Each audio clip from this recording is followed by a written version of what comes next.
Hoje temos a satisfação de apresentar a nossa colega de trabalho, Fernanda Rosa, que irá nos falar sobre a evolução e a consciência das leis divinas. Que Jesus te ampare.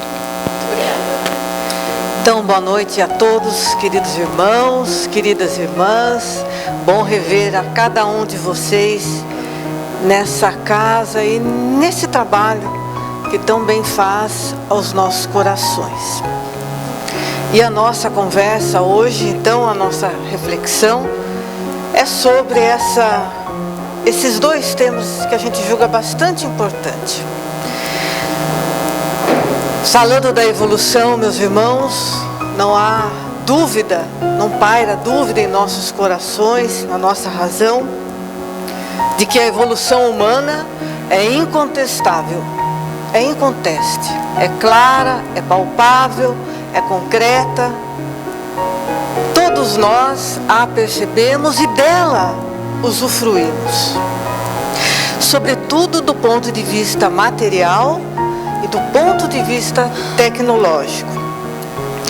Mas, todavia, o ser humano, todos nós, temos a origem espiritual. Todos nós, sem exceção, temos o DNA divino. E toda essa nossa trajetória humana, ela só fará sentido, ela só terá razão de ser, ela só culminará naquele homem integral, como diz a nobre benfeitora Joana de Ângeles em toda a sua obra da série psicológica. Só fará sentido quando nós anexarmos, quando nós também acrescentarmos a essa experiência, a essa evolução material e tecnológica, nós a revestirmos da característica espiritual de que somos todos portadores. Só fará sentido a evolução humana se for considerada, se ela também for vista, entendida, vivenciada do seu aspecto espiritual, já que somos filhos de Deus e trazemos o nosso DNA divino. Mas de que forma que nós vamos fazer isso? Talvez podemos cogitar pela prática das leis divinas, pela vivência das leis divinas. Não existe outro caminho que faça jus àquela condição nossa primeira de seres espirituais. Filhos de Deus, de um Pai muito amoroso. Mesmo que nós às vezes duvidemos dessa amorosidade, dessa perfeição, talvez nós tenhamos às vezes dúvidas desse amor, desses seus aspectos, das diferentes nuances que esse amor divino se derrama e se expressa na nossa vida. Ainda assim, a despeito da nossa incompreensão, nós somos filhos de Deus, né? E como é que a gente tem essa informação? Nós vamos na obra basilar. Lá na questão número 5 do Livro dos Espíritos, Kardec pergunta sobre essa intuição da existência de Deus que nós trazemos, todos os povos, sempre, ao longo de toda a nossa existência, o homem manifestou essa intuição. E Kardec então pergunta sobre essa intuição, o que ela significaria? Os benfeitores dizem que ela exatamente diz disso, confirma, Deus existe. E por isso trazemos essa intuição de Deus, que nós podemos manifestar de várias formas, sobre diversas expressões. Somos filhos de Deus e Deus existe. Na questão número 10, ainda no início, o codificador agora pergunta se nós podemos, então, compreender essa natureza de Deus. Podemos compreender a natureza de Deus, a natureza íntima de Deus, ou seja, o mais profundo de Deus, podemos compreender? E eles respondem naturalmente que não. Falta-nos sentido, falta-nos palavra, falta-nos inteligência. Nós não temos, o relativo não pode abarcar o absoluto. Então, nós não temos como compreender a natureza íntima de Deus.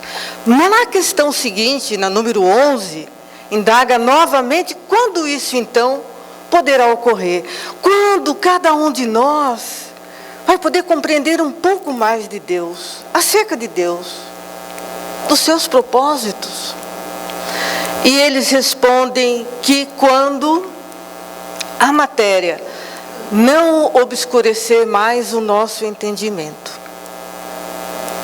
Quando a matéria não obscurecer mais o nosso entendimento, essa nossa percepção de filhos, essa nossa condição de filhos de Deus. E acrescenta ainda, pela nossa perfeição dele, de Deus, do Criador, nós vamos nos aproximando e compreendendo melhor, então, as suas leis. Então, nós percebemos que nós, cada um de nós, a despeito da nossa condição, nós precisamos saber das leis divinas. Porque as leis divinas, é através dessas leis que Deus dialoga conosco. Porque se nós somos o relativo e não podemos abarcar o absoluto, de que forma nós vamos compreender Deus?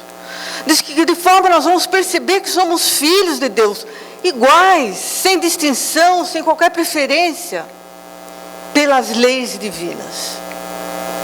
Quanto mais nós compreendemos a lei divina, mais nós podemos dialogar com Deus, com o Criador.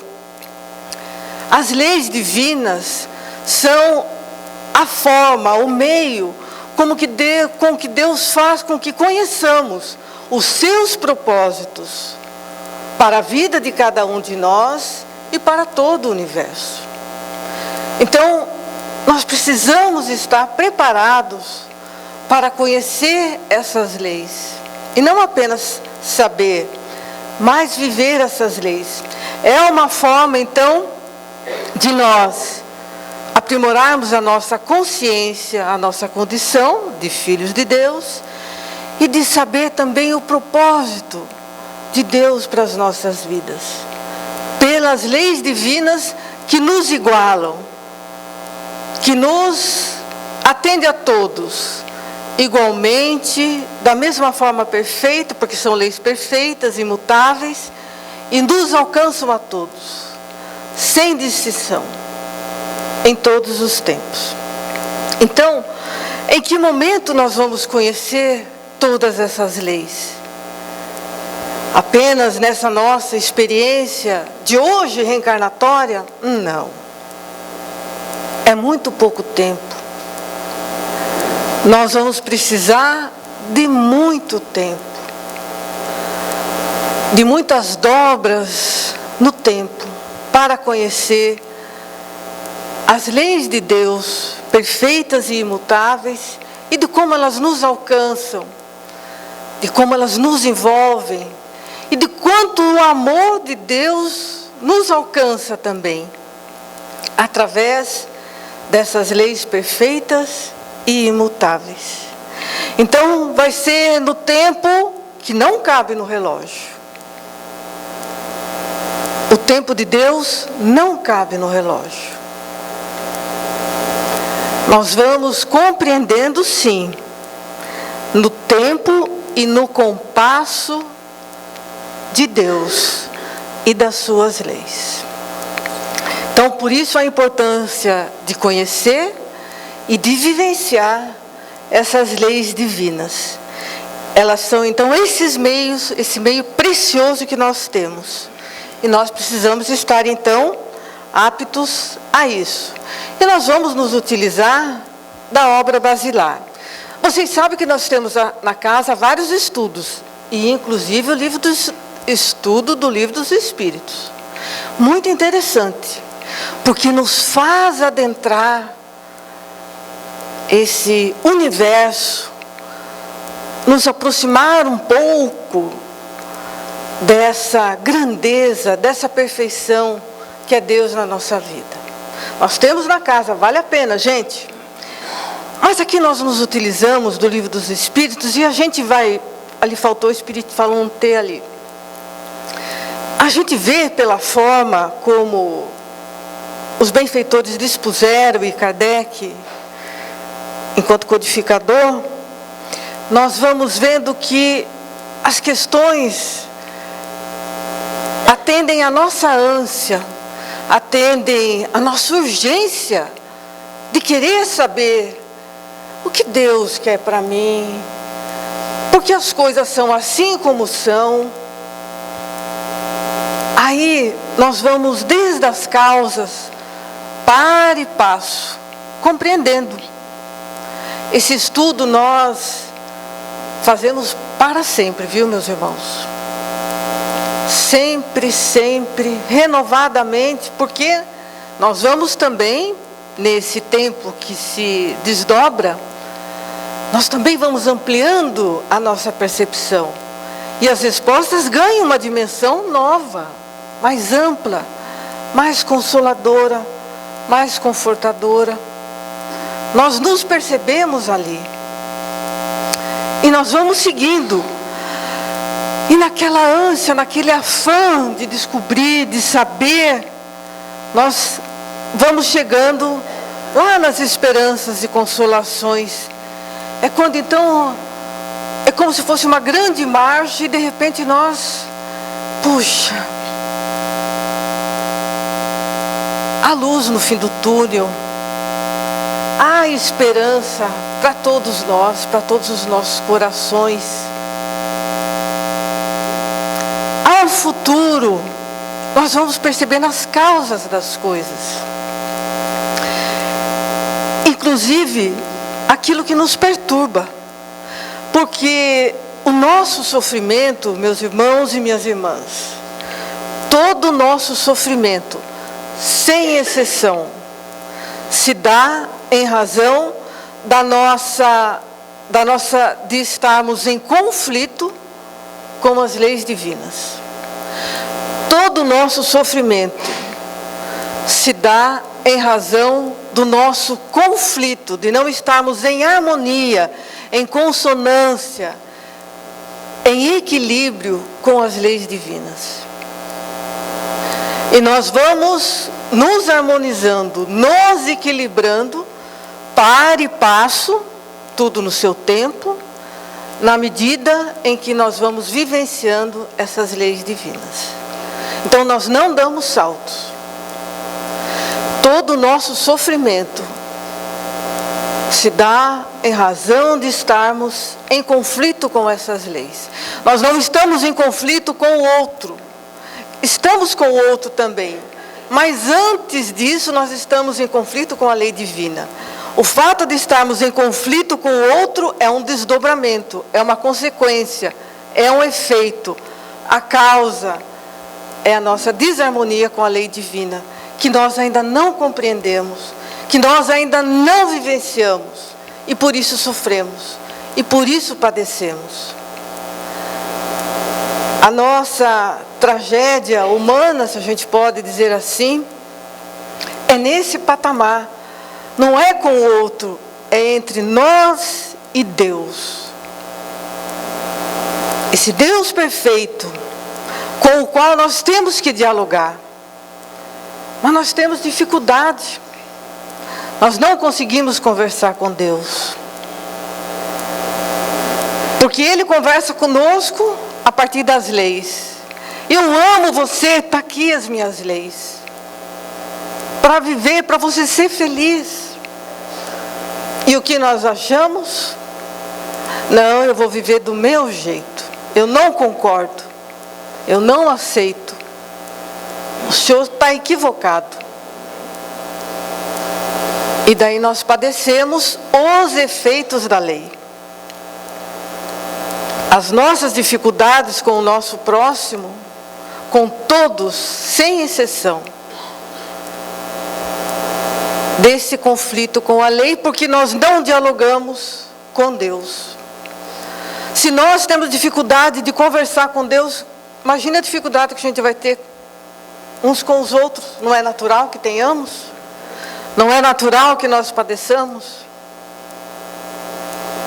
Então, antes do efeito da tragédia com o próximo, com quem seja, o desrespeito com a natureza, com os animais, os nossos irmãos tão preciosos, o desequilíbrio, a desarmonia é com a lei de Deus.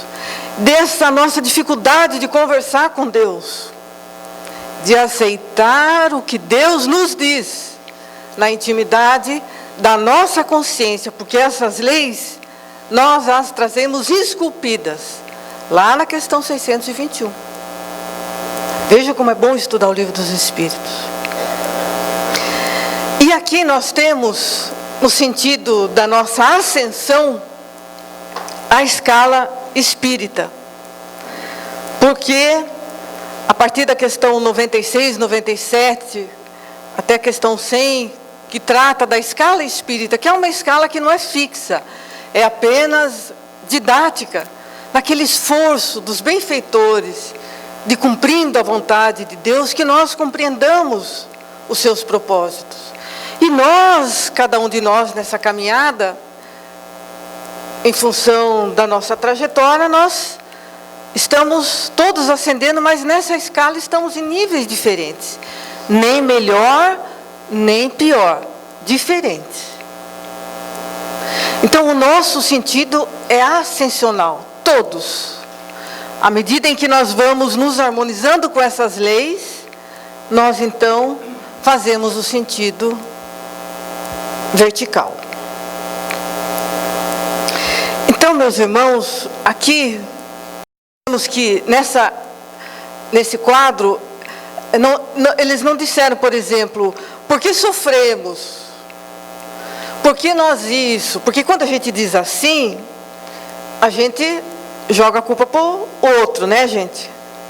Assim, então, veja, porque eu sofro. Está se referindo a cada um de nós, gente. Todos nós sofremos. Então, somos nós. Então, uso o singular porque é da trajetória, ainda que diferente, mas então ela é particular, essa caminhada, mas é coletiva também ao mesmo tempo. E nós temos trajetórias evolutivas e consciências diferentes, como é natural. Porque nós escolhemos, às vezes, algum atalho na nossa vida, temos trajetórias diferentes, experiências reencarnatórias diferentes, como deve ser. Nós retiramos lições diferentes, aprendemos a dialogar com Deus de formas diferentes. Então, quando a gente aqui, essa questão 166, 167, trata da lei da reencarnação, da sua justiça e da sua necessidade. Então, da necessidade e do melhoramento que a reencarnação nos traz. Melhoramento e necessidade para que nós possamos ter mais consciência, para que a nossa evolução e esse degrau, porque é disso que nós estamos tratando nessa noite, desse degrau espiritual, da evolução agora no degrau espiritual, do ponto de vista, da perspectiva espiritual. Então, nós precisamos da reencarnação, porque ela nos desveste e nos reveste de novas oportunidades, de convivência, de aprimoramento, em circunstâncias diferentes, inteligência diferente, mundo, ética, étnico, experiência financeira, intelectual, moral. A moral sempre, né? E a 614 é que abre a parte da lei natural. Lei natural, a lei divina, que é a única que pode nos trazer a verdadeira felicidade. Então, é uma lei que nós sejamos felizes. Porque Deus existe. E todos nós somos seus filhos amados. E a 621, que eu já me referi, é da lei divina, esculpida e inscrita na nossa consciência. Então essa nossa evolução se dará na vida prática também, porque eu posso decorar o livro dos Espíritos, por exemplo, mas aquele degrau, aquela escada, significa que eu subi? De jeito nenhum. Nós precisamos sentir, nós precisamos viver o Evangelho de Jesus. E por isso Ele esteve aqui entre nós, a pedido do Criador, nos exemplificando dia a dia, renteando conosco, em todas as circunstâncias, dizendo: é possível, Deus existe, sois deuses. Então nós precisamos nos desvestir e nos revestir de esperança, de novas expectativas, de recomeço, todos os dias. A reencarnação nos propicia isso. E essa evolução se dará na vida prática de várias formas. Nós resumimos na palavra renúncia, porque é a mais difícil. É a mais difícil. Nesse nosso esforço de dialogar com Deus, de vivenciar no cotidiano as suas leis, nós temos que renunciar. Renunciar a nós mesmos. É o maior desafio. Renunciar aos nossos pontos de vista. Renunciar às nossas certezas. Renunciar à nossa arrogância, ao nosso orgulho, à nossa vaidade, que tolhe, que dificulta a nossa marcha, a nossa convivência, a nossa alegria, a nossa felicidade. Porque nós fazemos qualquer coisa. Por isso que a evolução tecnológica é mais fácil. Porque pedir para nós construir qualquer coisa aqui, a gente vai lá, dá um jeito e faz. Agora, renuncie a um ponto de vista, a uma certeza sua. A uma certeza que você está certo. A gente bate o pé, sapateia, né? De jeito e maneira. Nós morremos duro, como diz o outro, né? Aquela expressão, vocês desculpem, né? Lembrei daquela expressão, a gente morre daquele jeito, né? Mas agarradinho na nossa certeza. É aquela história, e para nós mulheres, muito interessante. Daquele casal, que vocês talvez já conheçam essa história, em que tinham um compromisso, e ela naturalmente já estava pronta, esperando o marido se arrumar. É, mais ou menos isso, né, gente? Tá, mas vamos dizer que é assim. E daí eles saíram de carro. O bem foi dirigindo, é lógico, né? Um cavaleiro vai dirigindo. Mas acontece que estava à noite, e nessas mudanças de trânsito, o sinal, as ruas ali, as mãos mudaram. E ele se perdeu. Mas mulher tem uma orientação diferente. Deus sabe o que faz, né, gente? Mas ela ficou quieta. Ela percebeu que o troço não estava nos conforme, mas boca fechada não entra mosquito, né? Ficou quietinha. E ele andou e estava... Mas, meu Deus, aí essa rua? Ela dizia, mas era aquela outra ali atrás. Aí ele voltou e, descendo do carro, Mas querida, por que o senhor não me avisou quando chegou ali? Porque a gente deu essa voltona aí à toa, não sei o que e tal. Entre ter a certeza e ser feliz, eu preferi ser feliz. Não discutir. Olha a sabedoria, gente. E nós morremos querendo ter certeza em vez de ser feliz. Não somos nós, gente? Então a renúncia é muito difícil. Chico Xavier, olha que exemplo de renúncia. Podia ser um homem milionário, com os livros, com a venda dos seus livros, que não são dele, né? Eram dos espíritos. E ele atento, cônscio, ético. Não é meu. Eu não posso vender o que de graça eu recebi. Renúncia. Nosso querido Divaldo, na Europa, agora já está aqui no Brasil de volta. 92 anos agora em maio. Levando a mensagem consoladora do Espiritismo. Podia estar na Bahia, aquele estado lindo, aquelas praias, coisa mais linda, aquele azul. Está trabalhando no frio, no verão, carregando a sua mala. Agora tem o Juan para ajudar. Mas renúncia. Renúncia porque sabe da vontade divina a seu propósito. Compreendeu. Mas compreendeu que jeito? Pelo conhecimento e pela vivência. Nós temos, para tudo isso, o livre-arbítrio, que é a que nós temos de praticar os atos conforme a nossa consciência. E aqui também, às vezes, pode ficar difícil. Ainda que nós tenhamos a responsabilidade plena daquilo que nós fazemos, né? Nos diz a benfeitora, nós não somos culpados, nós somos responsáveis por aquilo que fazemos ou não fazemos, né?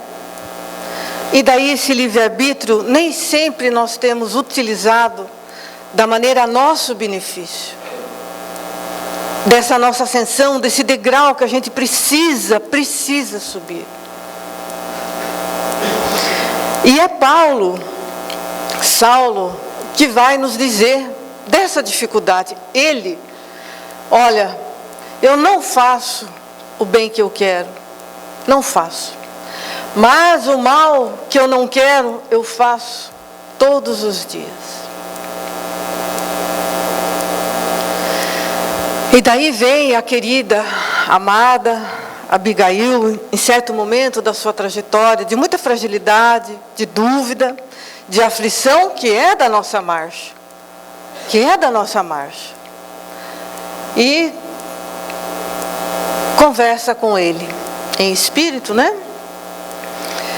Ele dizendo da sua dificuldade, porque ele na convivência, ali com os apóstolos depois, e com a presença de Jesus, então ele achava que estava mais fácil as coisas, seria mais fácil. E ele começou a tarefa, Nossa Senhora, não era fácil. Juntar as pedrinhas que ele derrubou e jogou no próximo. Todas. E foi ficando difícil. Foi ficando muito difícil. Ele se angustia com aquilo, porque ele sente que precisa, que ele é valioso, é precioso. Mas falta um pouco de fôlego. E daí, Abigail lhe diz, mas ama, Paulo, ama, mas amar esses que me apedrejam, que me insultam, por onde eu passo, é esses mesmos. Ama, Paulo, amar. Mas não é só isso. Trabalha também. Mãos operosas no bem. Trabalha em você. Trabalha pelo próximo. Não no próximo, É o que nós fazemos, né? Não é trabalhar no próximo, é pelo próximo. Espera, espera. Aquilo que a gente falou do tempo. Nós vamos fazer a nossa parte, meus irmãos. Talvez nós não colhemos aquilo que plantamos. A gente não venha colher. Muito provavelmente. Mas nós vamos fazer a semeadura. E perdoa. Aí ele já tinha pouco cabelo, assim, já tinha... Acho que é que ele não tinha rapado ainda. Mas olha, aí ele se desesperou. Perdoar como é difícil. Porque não é o verbo, é o sentimento. E daí tudo isso levou a Paulo a sua condição de humano. Nos traz a condição de humanos. Nós somos filhos de Deus, mas ainda não somos deuses. Nós somos humanos, perfectíveis, mas não perfeitos. Nós somos fortes, mas não sabemos tudo. Temos que renunciar. Então a nossa humanidade, sem esse resgate da nossa humanidade, nós não vamos nos aproximar dessa consciência e dessa vivência da lei divina. Mas nós vamos, quanto mais nós iluminamos a nossa mente, iluminar aqui, gente, é no sentido de trazer luz para a nossa ignorância, para os nossos dramas. Quando a gente tenta ver da perspectiva de Deus, não da nossa. A nossa é limitada, é humana, é relativa.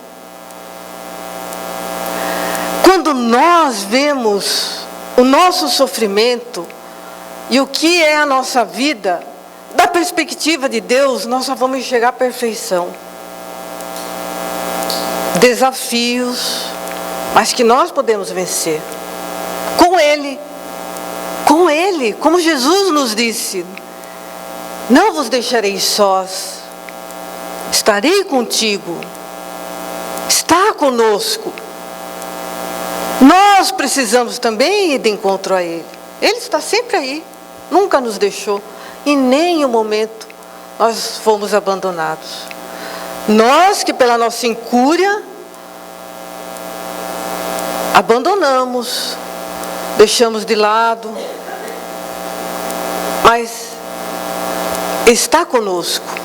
E quanto mais nós fazemos isso, ninguém está dizendo que é fácil, gente. E nenhum de nós aqui é perfeito, nem eu.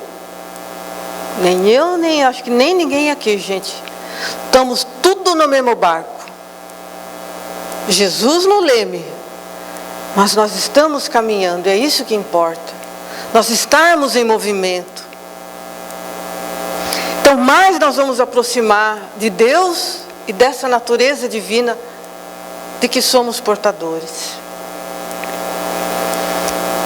Meus irmãos, o tempo urge, como nos diz o querido Bezerra de Menezes, reiterado às vezes nas suas mensagens pelo nosso querido Divaldo. Urge no sentido de que nós temos a condição de avançar um pouco mais, de dar um passo a mais. Não é em proveito de ninguém, é proveito nosso, da nossa felicidade, da nossa harmonia, para que nós possamos subir aqueles degraus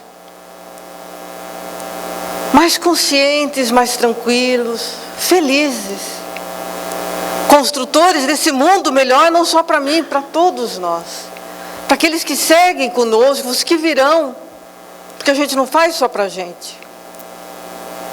Deus existe e conversa conosco pelas suas leis. Conta conosco. Que Jesus nos abençoe e nos dê coragem, meus irmãos e minhas irmãs, de vencer a nós mesmos, nosso maior desafio. Muito obrigada pela atenção de vocês. Boa semana. Nós que agradecemos a Fernanda Rosa, por essa belíssima colocação. Eu cheguei a anotar 3 palavrinhas aqui que eu acho que dá para nós refletir durante essa semana: consciência, renúncia e tempo. O que estamos fazendo no nosso tempo? O que precisamos renunciar? E como está a nossa consciência? Temos toda essa semana para fazer uma reflexão. Agora vamos